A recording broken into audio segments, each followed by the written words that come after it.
Hey there, YouTube. It's 4th of July. Happy 4th of July, folks. Hope you have some fun. I already went out and shot quite a bit. Shot a bunch of 40 cal, but that's not what I'm going to talk about today. I've been giving it some thought. This is a Gen 5 Glock 34. I'm giving some thought to what the 6th generation of perfection should be. You guys know I like Glocks. I shoot Glocks okay. I'm down for it. However, I think there's a big divide among shooters. Like those of us that have been institutionalized to shoot Glocks, which I'm one of those people. I shoot Glocks because I was institutionalized to, on some level. You know, people in certain people in certain jobs use Glocks, so like I use Glocks for training. I get used to them. I shoot them okay. It's like I didn't mean for it to happen that way, but that's what happened.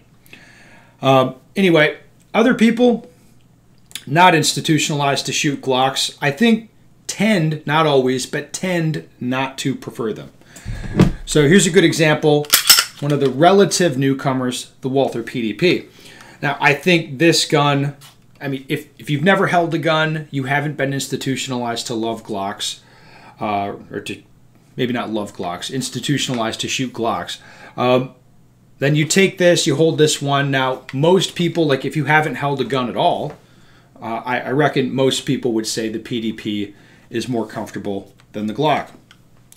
I mean, not even like shooting performance-wise or anything like that. Just the ergonomics, the feel of the gun in a totally subjective sense.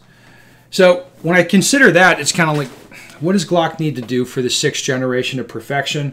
Well, I think obviously the interchangeable back straps, that is a very logical evolution that they did. I think for the next generation, the most important thing to do would be to lean into that.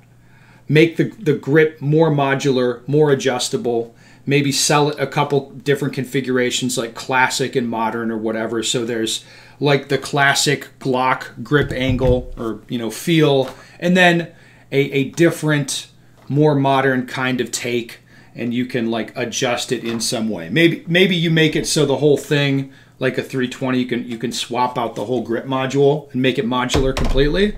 That might be interesting. But I really think that would be the most important thing for Glock to do, again, as they head towards the 6th generation of perfection. Another weak point with the Glocks, maybe not a weak point, but a relative weak point, is the triggers. Now, the triggers are very reliable and functional, all right?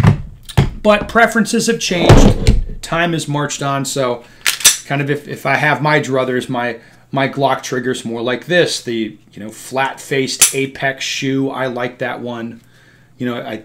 Terran Tactical Spring, something like that. Now, I'm not saying Glock should go flat-faced Apex trigger shoes, but they should do something with the trigger to make it better, make it more competitive. Again, compare.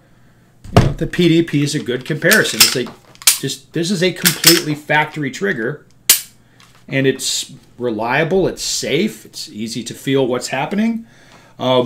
This trigger in its factory configuration is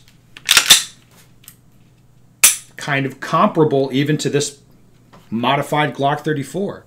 And I think that just tells you that Glock is behind on the triggers just in terms of the feel. Now, in terms of reliability and function, of course, I think the Glock triggers are excellent. And if they could improve the triggers without compromising the reliability or function, that would be great. Now, there's one other thing I would improve, and maybe people don't care about this, but I do think it matters. Like, I think they should make it look cooler. Again, let's compare the Glock to the PDP. The PDP looks cooler. It looks more modern. It's got better styling. Now I'm not saying, let's grab a different gun. I'm not saying they got to go like full on like slide cut type of stuff like on the Staccato P here. I'm not saying they'd have to do that, but that would definitely be cool. Like, so they should do something to sort of modernize and make look cooler the slide. Like, people don't think that matters maybe, but I really think it does. Like, if the gun, looks cool and feels nice, feels better, like it's going to speak to you more, you're going to want to train with it, you're going to want to shoot it. I think that stuff matters. Yeah, so that if they did those 3 things for the 6th generation Glocks, I think that'd be really interesting. I think that'd help kind of keep them competitive as time marches on, because I do think like people that are not institutionalized to shoot Glocks are going to tend not to prefer them. That is, unless Glock makes some changes. So I guess we'll see.